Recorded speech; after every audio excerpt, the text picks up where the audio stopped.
প্রিয় দর্শক, আসসালামু আলাইকুম। আমি তৌসিফ ফিরোজ আপনাদের স্বাগত জানাচ্ছি এপিএন 24 টিভির ইসলামিক বিশেষ আয়োজনে। আজ আমাদের আলোচনার বিষয় দরুদ শরীফ পাঠের ফজিলত। এই গুরুত্বপূর্ণ আলোচনা করতে আজ আমাদের সাথে উপস্থিত হয়েছেন সিরাজনগর দরবার শরীফের দরসে নিজামের সাবেক শিক্ষক শেখ খুরশিদ নুরি রিজভী। তিনি আমাদের মাঝে দরুদ শরীফ পাঠের প্রকৃত অর্থ ও উদ্দেশ্য তুলে ধরবেন, কেন মহান আল্লাহ তাআলা স্বয়ং দরুদ শরীফ পাঠের নির্দেশ দিয়েছেন এবং আজকাল যে দরুদ শরীফ সংক্ষিপ্ত আকারে লেখা হয় এটার বিধান কি, এই সকল বিষয়ে তিনি আজ আমাদের সাথে বিস্তারিত আলোচনা করবেন। আমাদের প্রথম প্রশ্ন, দরুদ শরীফ পাঠের প্রকৃত উদ্দেশ্য ও লক্ষ্য কি, বা কেন এটা পাঠ করা জরুরি, এটা ফজিলত?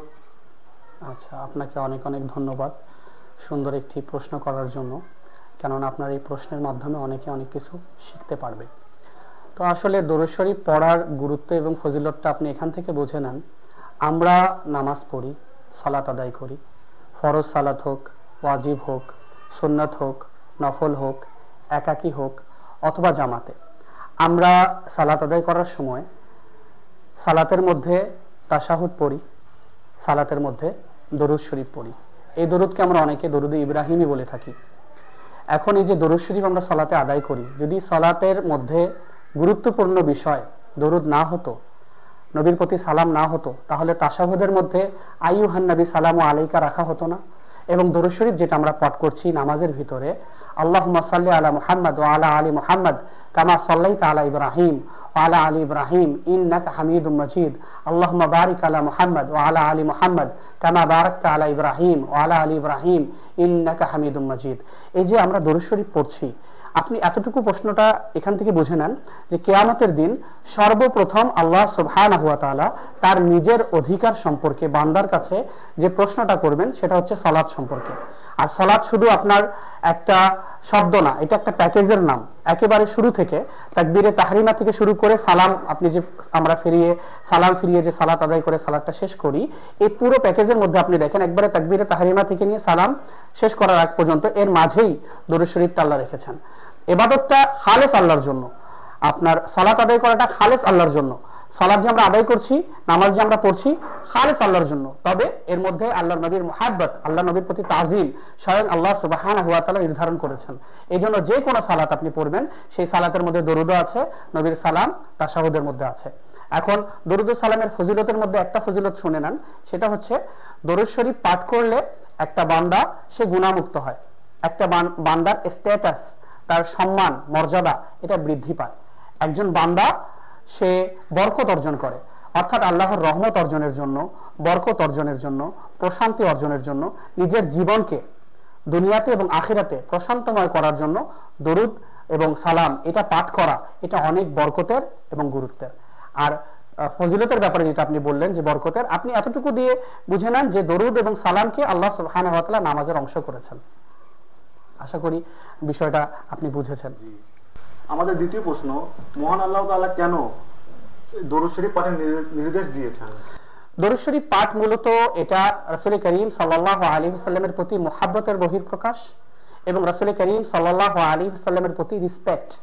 অর্থাৎ আমরা উম্মতি হিসেবে রাসূল করিম সাল্লাল্লাহু আলাইহি ওয়াসাল্লামকে সর্বোচ্চ রেসপেক্ট করব, কেননা মাখলুকের মধ্যে আপনার আমার প্রাণের নবী, নূর নবী, হায়াতুন নবী, নবী মুহাম্মদ মুস্তাফা সাল্লাল্লাহু আলাইহি ওয়াসাল্লামের চেয়ে মর্যাদাশীল আর কোনো মাখলুক নেই।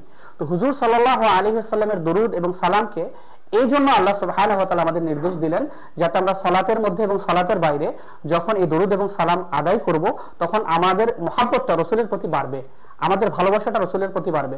আপনি দেখবেন আমাদের সমাজে আপনি যদি আমাকে মুহাব্বত করেন তাহলে দেখলে সালাম করেন, আমি আপনাকে সালামের জবাব দেই। কিন্তু যে যাকে মুহাব্বত করে না, যে যাকে রেসপেক্ট করে না, সে কিন্তু তাকে সালাম করে না, সে তাকে অভিবাদন জানায় না, শুভেচ্ছা জানায় না, গ্রিটিংস তার প্রতি সে বিনিময় করে না।